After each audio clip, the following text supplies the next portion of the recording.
the Teeny Tinkers channel. I make ball jointed doll and craft related content. Today's video, as you know if you've read the title, is going to be tips on going legit. I've been asked this a few different times, or asked to talk about why I went legit. I have already talked about why.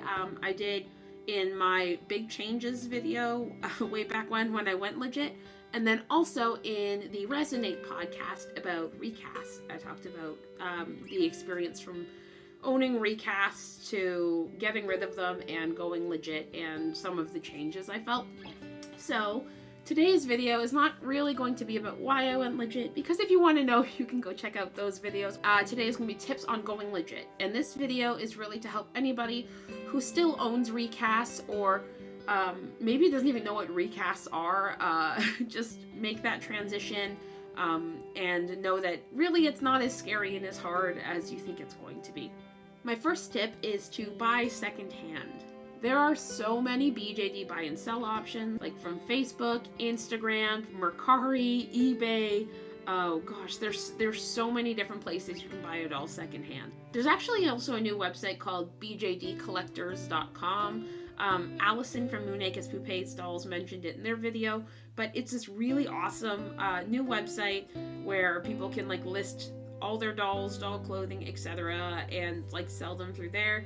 I really think that it could catch on and be a really great place, especially for me, who likes to post dolls like in multiple places so I reach more people, but also for things like if my husband wants to buy me a doll for Christmas or something, it's really nice to be able to send him somewhere he can access, because I can't exactly send him to Instagram and have him like talk it out with people in DMs.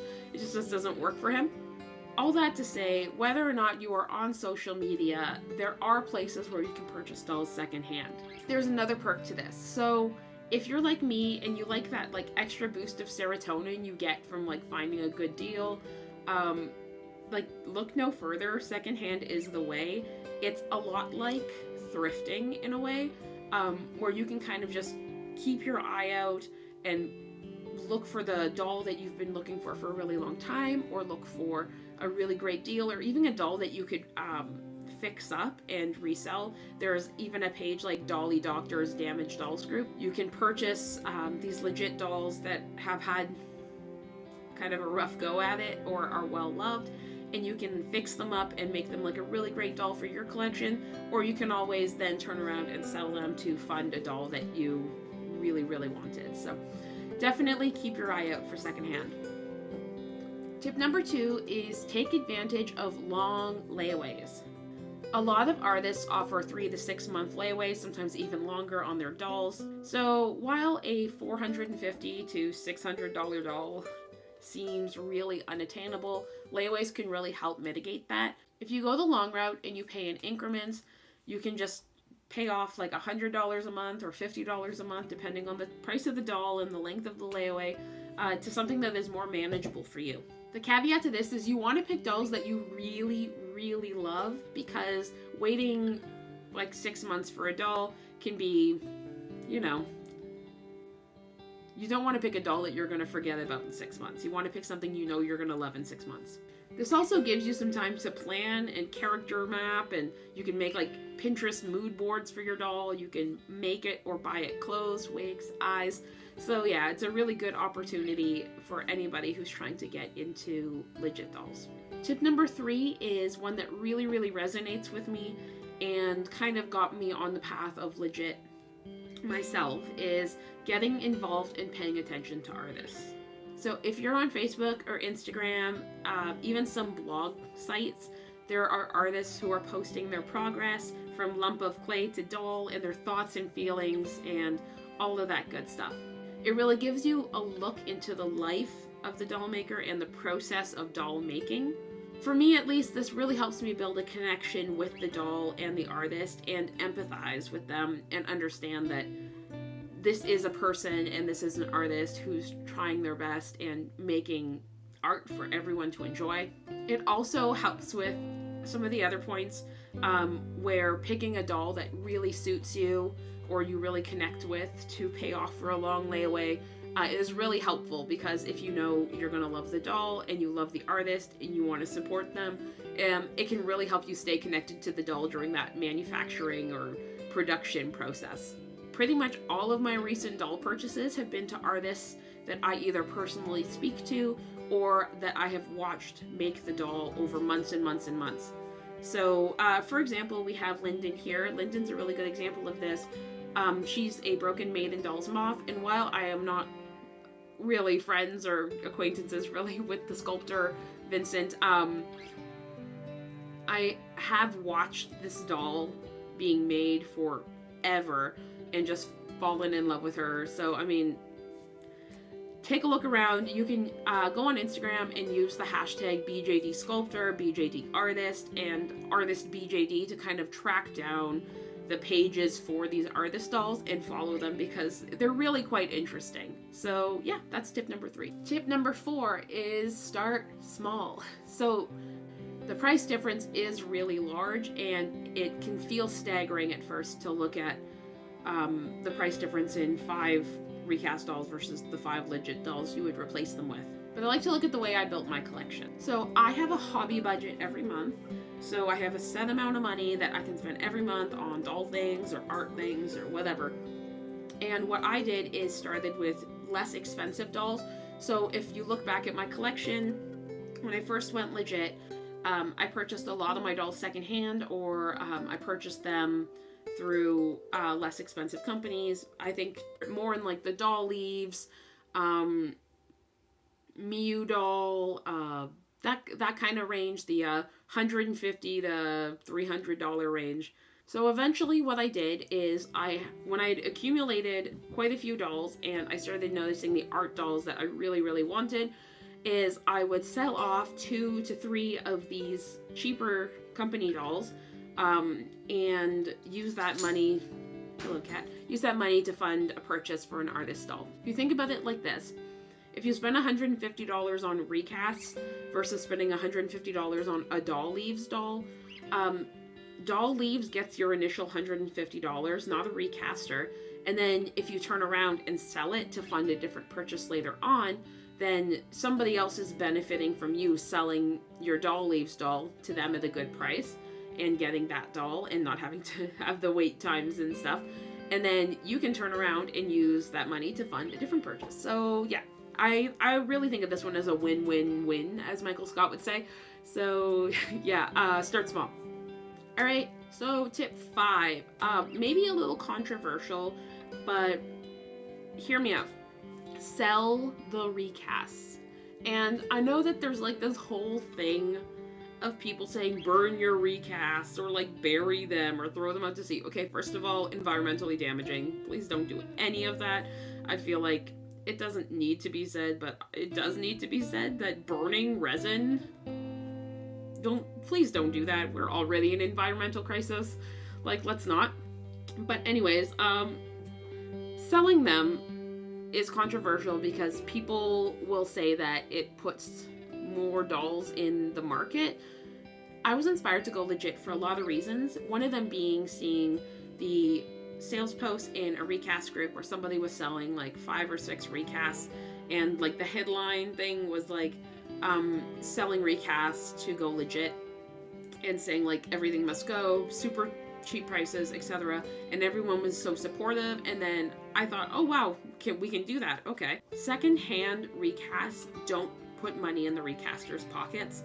The damage is done. It's already made. It's already out there. And unfortunately, it feels like somebody is always going to buy recasts. I think there's always going to be people who don't know any better, or just haven't made that switch yet, like that click with the community to understand that they should go legit.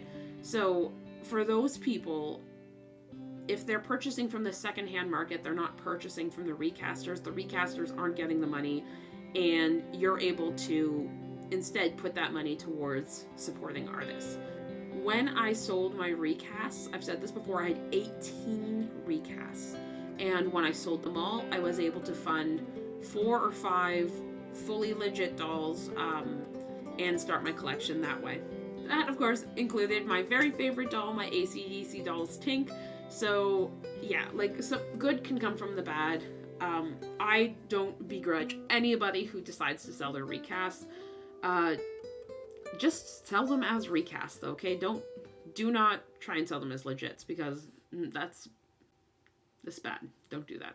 Tip number 6, short and sweet. Save up for a doll you really want. I kind of touched on this in some other points, but you really want to pick a doll that you're going to be connected with and you're going to like and still be excited for after the production time. I know people who started the change jar and put a little bit of money away each week, but the point was to get a doll that you really, really love and really connect with, so that when she comes in, or he comes in, depending on what kind of dolls you collect, you're really happy with them. You don't have to fall into the concept of starter dolls, which is kind of what I touched on earlier about buying cheaper dolls to later fund a more expensive doll purchase. You can just go for the big guns outright. It really depends on what you're going for and what you want to do. So yeah, if it works for you, and if buying a bunch of dolls that you don't know that you'll love in order to fund a doll you love isn't as appealing as just saving and waiting for the grail outright, just go for the grail. Okay, number 7 is good things come to those who wait. A legit doll purchased from a company, a dealer, an artist, or just general pre-order, they take time. These artists and companies are typically only 1 to 5 people working their patoots off, trying to get your doll ready. Orders need to be submitted to casters. The casters have to mold the doll, they have to make the doll, they have to, if there's different colors, they have to cast them at different times, they have to sand them. The dolls need to be strung and magnets and as hooks, and then they need to be sent back to the artist, and then the artist has to check them and rewrap them and add in all the packaging, get the packing materials, and send them. It's a long process, and for 1 to 5 people, this takes months. So just keep it in mind. It's going to take a while, but it's going to be worth it. Tip number 8 is research dolls in your budget. You can take some time and do some research, browse around on dealer websites like Alice's Collections, or New Clover Singing, or Stacy's Pink Ocean, or Legend Doll. There's a whole bunch of them. Actually, if you go to Den of Angels and you search like BJD Dealers Den of Angels, or DOA, you can access this without actually having to make an account and join. I have yet to bother doing that, but you can use the resources that are there and help you find dolls in your price range. You can also check out blogs and YouTube videos for inspiration. I myself have done I think I called it 7 Cutest Legit BJD Companies. I probably should have put in the title Budget Legit BJD Companies, because that was the point of the video. My bad. But I did go over MSDs under, I believe, $275 or $300 that you could buy, and like put all the links on where to get them. So there are videos like that as well that you can use. Also, again, if you just go in one of the Facebook groups or DM people, you can DM me about your budget and what kind of dolls you're looking for. A lot of people will be happy to help you find something. It's actually kind of fun. I love to window shop anyway, so like I don't mind if I'm window shopping for me or for somebody else. So yeah, just do some research, watch some videos, and talk to people. But for a quick tip to get you started, I personally recommend Doll Leaves or True Love BJD. Tip number 9 is kind of similar to another tip, sorry. But it's don't focus on replacing an entire recast collection with legit dolls. Again, this can feel really daunting and scary, and you don't need to feel like you need to replace all those dolls all at one time, or you need to replace them at all. You could think of it as starting fresh on a fresh slate and just getting the dolls that appeal to you as you see them. If you really want to replace your dolls, focus on doing 1, maybe 2 at a time, and putting out want to buy posts and all that good stuff to try and find the replacements for the dolls that you are getting rid of. Finally, tip number 10, and the one I really want to stick with you, is don't dwell on your recasts. Don't feel bad about owning them. The damage can't be undone. There's nothing you can do about it now. But you can change it for the future. I personally don't feel like you should post pictures of them or advertise them. Also, posting them in like cute pictures and stuff could make recasts look more attractive to newbies, which is not something we want to do. But if you do, please, please, please hashtag recast on them, just so legit only collectors can have their legit only spaces. You can use your recast for projects like practicing face-ups and mods and dyeing and all that good stuff. So, I mean, if you don't want to sell them, you can use them. But anyways, I don't want you to feel ashamed to be able to say, I went legit, or I used to have recasts. People make mistakes and grow, and it's actually really validating for people to see that the collectors that they look up to also used to have recasts, or also were newbies at one point. Like I said, I thought I would get ripped apart when I went into the legit community, but I was met with only love and acceptance and support, and people have been fantastic about it. So be honest and own your change. Okay, so that is my 10 tips for going legit. If you have any tips I missed or any comments on any of the tips I posted, please post them in the comments below. Keep it kind, everybody. I know recasts are kind of a touchy subject and people get really passionate about them for good reason. But let's keep this a kind space down below. If you're already subscribed to my channel, thanks so much for subscribing. If you're new here, I hope you like the content and will consider subscribing. As always, I hope you have a fantastic day. Bye!